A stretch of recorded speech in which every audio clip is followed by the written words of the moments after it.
Bonjour à tous. J'espère que vous allez bien, que vous avez bien passé la journée.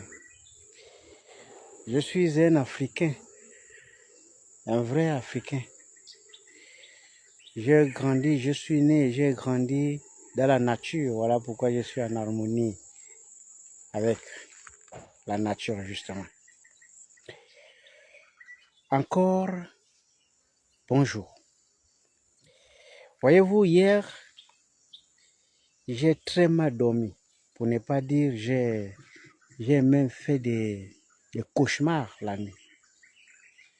La raison principale est liée au fait que hier, en naviguant, je suis tombé sur une vidéo où on a vu le Parti démocratique gabonais, c'est-à-dire PDG, aller déposer ses contributions à ce que les dirigeants du CTI ont appelé dialogue national, concertation, je ne sais quoi d'autre. Le PDG est allé déposer ses contributions. Mais pour l'information, pour que ça soit clair, le PDG qui allait déposer au nom du Parti démocratique gabonais, c'est-à-dire entité qui gère le PDG. Ils n'ont pas déposé en tant qu'individu, pas individuellement, en tant qu'entité. Donc c'est le PDG qui allait déposer ses contributions. De la même manière que le parti, le RPM de Hugues Alexandre Barrot-Chambrier est allé déposer ses contributions, le PDG a fait la même chose. Pour aller déposer ses contributions auprès des instances qui sont censées recevoir les contributions pour participer à ce qu'on a appelé le dialogue de la nation. Arrêtons-nous un peu. Et puis on s'interroge sérieusement. Donc, depuis que Brice Koté Olingue Nguema, patron de la transition, a déclaré qu'il n'y avait plus ni d'opposition ni de majorité, le PDG pense qu'on va comme ça du jour au lendemain oublier que pendant 60 ans, ils ont géré le pays. Donc on va oublier comme ça qu'ils ont géré le pays pendant 60 ans. Et donc, comme par hasard, ils sont devenus, ils sont maintenant neutres. Ils sont lavés de tout soupçon. Ils sont devenus honnêtes, crédibles comme ça du jour au lendemain.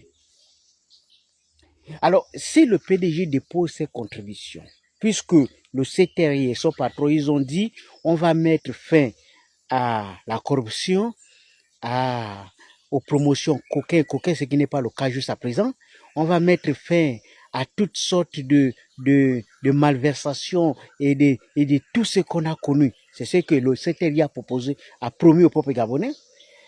Mais essayons de visiter, essayons de voir.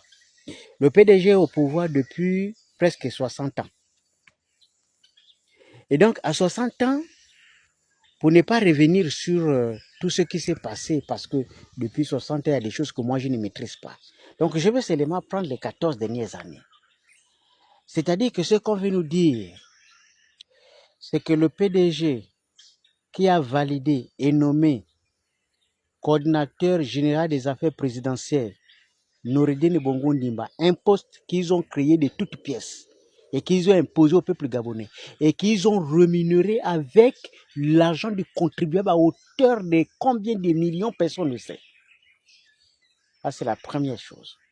La deuxième, c'est que c'est le même PDG qui a accepté les nominations d'un nombre incalculable des expatriés à la tête du pays avec des salaires énormes. C'est toujours le même PDG. C'est le même PDG qui a autorisé un simple directeur de cabinet du président de la République à faire le tour du Gabon avec les moyens de l'État. C'est le même PDG. C'est le même PDG qui, jusqu'à présent, n'a pas réussi à goudronner Makoko au vent. N'a pas réussi à goudronner Kulamutu Ibunji. N'a pas réussi à goudronner Midune Oyem. N'a pas réussi à goudronner l'état de département que vous connaissez. C'est le même PDG. Et c'est le même PDG qui a laissé dans une catastrophe absolue et ça juste en tombe. Le Bifoun juste en joli. C'est le même PDG. Et c'est le même PDG qui s'est illustré des années durant dans les nominations de la même famille. C'est le cas des nominations actuelles là, de la même famille, dans un département, même famille, même ethnie, même village. C'est le même PDG là qui a fait ça. Et c'est le même PDG qui a brillé par la promotion du grand banditisme, et de la sorcellerie, des pratiques. Et le même PDG qui a voté la loi sur l'homosexualité. C'est le même PDG. Le même PDG où il y a des soupçons de crimes rituels, il y a le soupçon de ceci, on a dénoncé. C'est le même PDG. Et comme par extraordinaire, comme par hasard, on nous dit que le PDG a envoyé les contributions pour les réformes. Donc la sorcellerie là, c'est comme ça que ça a commencé. Parce qu'avant, on me disait parfois, parce que les gens, après vous allez dire, j'ai fait la comédie. Non, c'est pas la comédie. Parce que tu vois, les choses comme ça, c'est en ce moment qu'on se rend compte que donc il y a des sorciers qui respirent. Ça, c'est de la sorcellerie. Parce que comment dans un pays honnête, où les gens respirent, qui peut accepter les propositions du PDG? Peu importe le niveau intellectuel de tous ceux, bon, bref, je ne vais pas rentrer. Qu'est-ce qu'ils peuvent apporter que le reste ne peut pas proposer? Quel débat on peut avoir avec les PDG? Ils ont fait la démonstration de mauvais cœur, la démonstration d'incompétence, la démonstration d'ignorance, la démonstration de tout ce qu'on peut qualifier. À un moment donné, lorsque vous avez atteint un niveau aussi élevé de médiocrité, vous vous retirez. Vous faites profil bas. Vous faites même semblant de vous retirer provisoirement. Parce que de toutes les façons, même si de l'autre côté, vous estimez que les gens ne sont pas compétents, à un moment, on peut se passer de votre compétence. Parce que ce que vous avez fait juste après, c'était un désastre. Et pour terminer, je pense qu'il va falloir peut-être rendre public ce que les génies du parti au pouvoir ont proposé. On va essayer de faire la comparaison avec le désastre de 60 ans qu'ils ont causé au pays, pour voir si ce qu'ils ont proposé, c'est des formules magiques pour réparer ce qu'ils ont terrorisé. Moi, je pense que la meilleure réparation, c'est déjà de nous dire où est-ce que vous avez caché l'argent, que vous avez volé à la nation, où est-ce que vous avez investi, dans quel pays vous avez laissé. Ça, ce serait la première des meilleures règles que vous puissiez proposer à la nation. Dire où est-ce que vous avez volé de l'argent et où est-ce que vous avez caché de l'argent. Ça, ce serait déjà intéressant en commençant par là. Et ensuite, vous allez expliquer aux gens comment vous avez fait pour faire la promotion de vos propres enfants, au détriment des enfants des autres pauvres qui sont restés toujours dans la pauvreté. Et vos enfants, même sans qualification, vous en avez fait la promotion. Il faut déjà commencer par expliquer ça, des petits détails comme ça. À partir de ce moment, on va essayer d'évaluer pour comprendre quel est le niveau de votre bonne volonté. Parce qu'il paraît que vous avez changé. On veut voir si vous avez changé.